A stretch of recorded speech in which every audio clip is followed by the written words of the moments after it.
kulekalekana.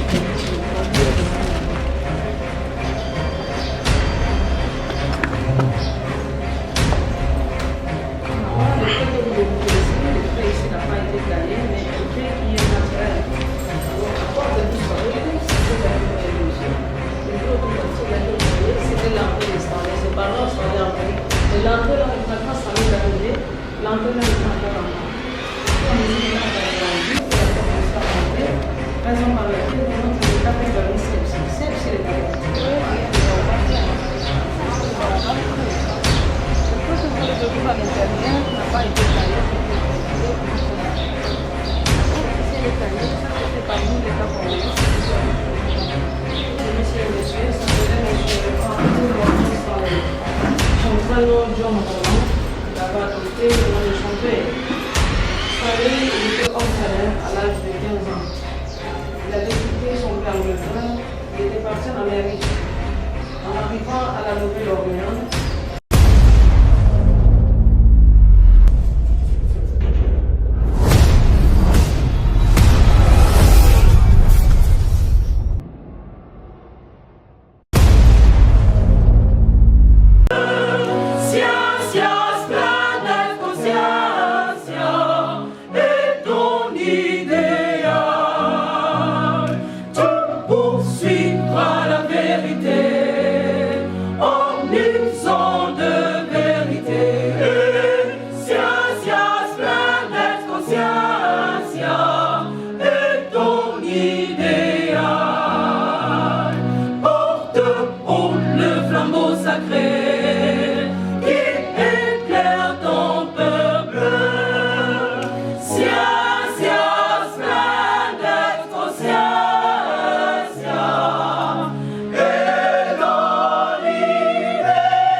Congo, Dikabu, Congo, Yabakulu, Congo, Oisi, Congo, Yaluzolo, Congo, Betoke Fulu, Sangeke, Betoke To, Morange, Makumya Satu, Jitalala, Ashiko Peza Makumya Satu, Chashikumya Chakashiri, Chashikumya Chamareno, Wono Wakujika Chichi.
avait adopté le nom de son père. Stanley, il était orphelin à l'âge de 15 ans. Il avait quitté son père Angleterre, il était parti en Amérique. En arrivant à la Nouvelle-Orléans, c'est là où il était adopté par les négociants, il s'appelait Stanley, dont on prend le nom. Et il avait pris la nationalité américaine. Stanley, il était américain d'origine anglaise. Il est né le 28 janvier 1841 en Deville au pays des Galles. Il est mort en 1904, Stanley a vaincu 63 ans sur la terre. À Boma, il est arrivé ici à l'âge de 36 ans. M. Stanley, quand il était venu en Afrique en exploration, il n'était pas venu seul. Il était venu avec 4 collaborateurs, 3 Européens et un Arabe. Et parmi ses collaborateurs, il n'y avait qu'un seul qui avait vaincu avec lui jusqu'à Boma. On l'appelait Ouledi Mamassera. Il fait un arabe, il était de l'Arabie Saoudite. Et dans les bateaux, ils étaient venus, dans ces bateaux-là, Stanley avait mené un canon. Ça, c'est l'image du canon, on le montre. C'est un canon qui était venu avec lui, qu'il avait embarqué dans des bateaux. Les canons ici leur permettaient de naviguer dans des rivières et dans des fleuves qu'on appelait canon réaliste. C'est un canon qui était démontable. Canon en pièces détachées, on pouvait les démonter comme aussi on pouvait les rassembler. C'est un canon qui était en voile, ça marchait en vapeur. Et celui-ci, c'est le capitaine, celui qui dirigeait les canons qui étaient venus avec Stanley. Stanley, quand il est arrivé en Afrique, il est descendu à Tanzanie. Il était venu par l'océan Indien. Là, à Tanzanie, il avait trouvé le marché des esclaves. Il avait acheté 315 esclaves, vous l'avez compris, au moment de l'image. Ça, c'était des esclaves hommes, et derrière vous là, c'était des esclaves femmes. Tous ces esclaves hommes et femmes, Stanley les avait achetés ici, à Zanzibar. Zanzibar, c'est une île. C'est une partie des terres qui se trouve dans l'océan Indien à Tanzanie. Stanley les avait achetés ici, à Zanzibar. Zanzibar, c'est une île. C'est une partie des terres qui se trouve dans l'océan Indien à Tanzanie. Alors, quel était le but de ces esclaves pour lui? Stanley les avait achetés, c'est pour faciliter le transport des biens qu'il avait en cours de route. Lui-même, Stanley, il était transporté, son canon et tous les bagages qu'il contenait dans ses canons. Donc, ils étaient de porteurs. En 1874, Stanley devait quitter Zanzibar pour commencer son exploration. Voilà son parcours qu'on montre ici dans ce schéma. Ça, c'est le chemin qu'il avait parcouru au cours de son deuxième voyage qu'il avait fait en Afrique. La partie bleue représente les eaux, la partie blanche la terre. Les pointillés en rouge et les flèches, ça nous montre son itinéraire. Les traces en rouge, ça nous indique que les liens non navigables. Donc le shit, là où les canons ne peuvent pas passer. Là où il y avait les eaux, il devait prêter les canons, les mettre en marche pour traverser. Et là où il y a la terre, il démontait les canons, les faire transporter aux esclaves. Alors quel était l'objectif de Stanley? Stanley, il était venu pour explorer l'Afrique centrale et à la recherche des sources du fleuve Nil, c'était son objectif. Ils embarquent par Bagamoyo. Bagamoyo, c'est à Tanzanie. L'expédition de Suna Kagei. Dans cette trajectoire-là, il avait fait 5 mois de marche à pied. Il rassemble les canons, il traverse ce lac. Là, il demande les canons jusqu'à Ujiji. Ils avaient fait 1 année et 23 jours de marche. Ujiji, c'est le lieu où Stanley s'est vu avec David Livingstone au cours de son premier voyage qu'il avait fait en Afrique. Ils entrent à l'RDC par lac Tanganyika jusqu'à Nyangwe. Nyangwe, dans le Maniema, nous sommes maintenant au Congo démocratique, mais à l'époque là, c'était les empires et les royaumes. Ils avaient trouvé encore les marchés des esclaves ici, qu'on appelait Tipo Tipo, Mongolitete. Ici, Stanley, il n'a pas acheté toujours avec les mêmes esclaves qu'il avait acheté à Zanzibar. Il montre Kisangani. Les traces en rouge ici, ça nous représente les chutes. Là sont les chutes de Wagenya qu'on appelle Stanley Falls. Ils démontent les canaux pour atteindre Kisangani. Ils avancent vers Amérique. Au poteau, c'est là où les esclaves, vous êtes atteints par les maladies du sommeil, malaria, dysenterie, en plus de fièvre jaune. Au départ, Stanley avait quitté avec 315 esclaves. Il n'y avait que la moitié de sa suite qui est arrivée à Okoto. Okoto, c'est vers l'équateur à Nissalam, il passe au Mandaka, Kinshasa, Sangila, route non navigable. Ça nous représente encore des chutes. Là sont des cataractes.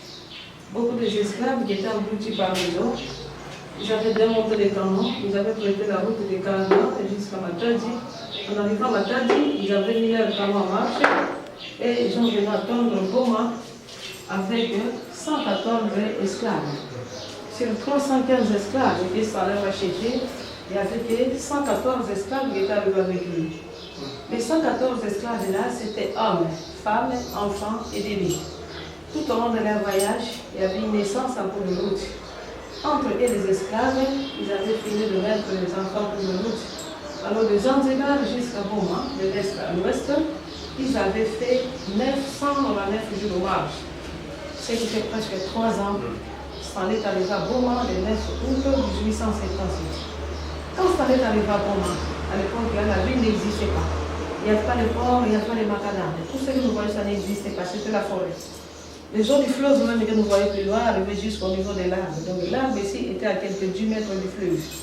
À partir de la construction du port par l'ONACA, on avait fait tout pour repousser les eaux du fleuve pour la profondeur du port. C'était un lieu de repos. Stanley avait fait 2 jours à Boma. Les 2 jours-là, il va dormir dans cet arbre. C'est pourquoi on appelle cet arbre Baobab historique de Stanley. Et Stanley, quand il avait terminé tout son tournée, il était rentré pour lui présenter son rapport. Dans l'image de derrière ici, on nous présente l'arrivée de Stanley. Après son exploration, Stanley, on lui a accueilli en gare définitive à Bruxelles. Voilà, ça c'est le même Stanley. Et tous les autres sont des gardes royales. Donc le schéma ici nous a montré un peu le parcours de Stanley. Comment est-ce que Stanley veut marcher Zanzibar pour venir attendre Boma. Voilà, ça c'était le parcours de Stanley. Maintenant nous allons entrer dans l'arbre et donner une belle explication de cet arbre. S'il vous plaît, une question. Vous avez expliqué le départ, oui. Mais alors, Lubumbashi, comment ça s'explique? Il n'est pas arrivé à Lubumbashi. Ah, ok, c'était juste ça.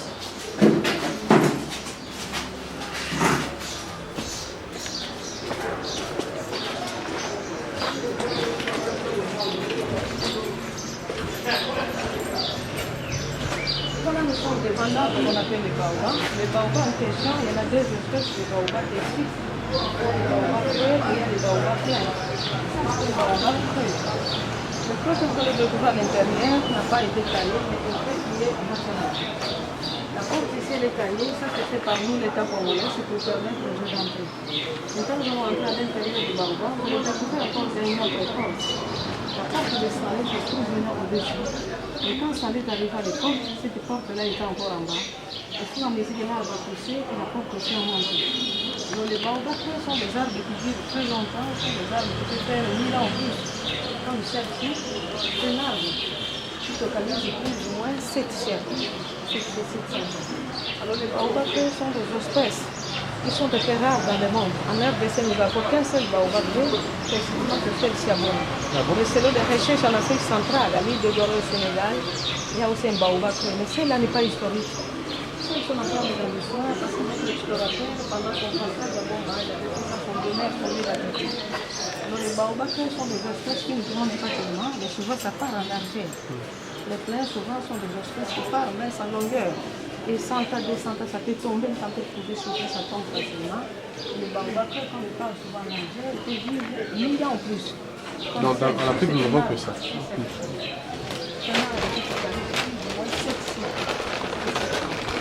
En RDC, nous avons qu'un seul, mais celle en Afrique centrale, il y en a 2. Celle-ci et au Sénégal, la l'île de Gorée, on fait un baobab. Voilà le trait que vous découvrez ici. Le trait ici n'a pas été taillé, mais un trait qui est naturel. Alors, la porte historique, c'est celle-là que vous voyez ici. Les gros tours là que vous voyez, c'était l'entrée de Stanley. C'est par là que Stanley est entré. Et l'entrée là, maintenant, quand Stanley est arrivé, l'entrée là était encore en bas.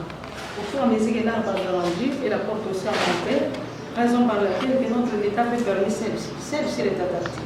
Mais celle-là, elle est naturelle. Donc, Stanley a préparé. Parce que ça n'existait pas. Donc, quand à l'époque de Stanley, ça c'était un peu comme C'était ça. encore comme ça. Comme l'arbre a poussé et la porte a monté, raison par laquelle notre État veut permettre celle-ci. Ça, c'est une porte qui souvent se ferme.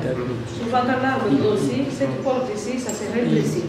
Elle est toujours taillée de temps en temps pour entretenir. Mais celle-là ne se ferme pas, elle est restée la même parce que c'est une porte qui est naturelle. Donc, s'installait et pendant les 2 jours qu'il avait fait à Boma, il dormait dans cet arbre. Ce qu'on appelle cet arbre baobab historique de l'Israël. Lui dormait ici. Ici, il dormait avec le monde et c'est le choix de faire l'extérieur pour faire sa sécurité. Mais comment il savait qu'il y avait un arbre comme ça ici? Comment il a su qu'il y avait un arbre? Comment il a compris qu'il y avait un arbre, un baobab? C'était une découverte.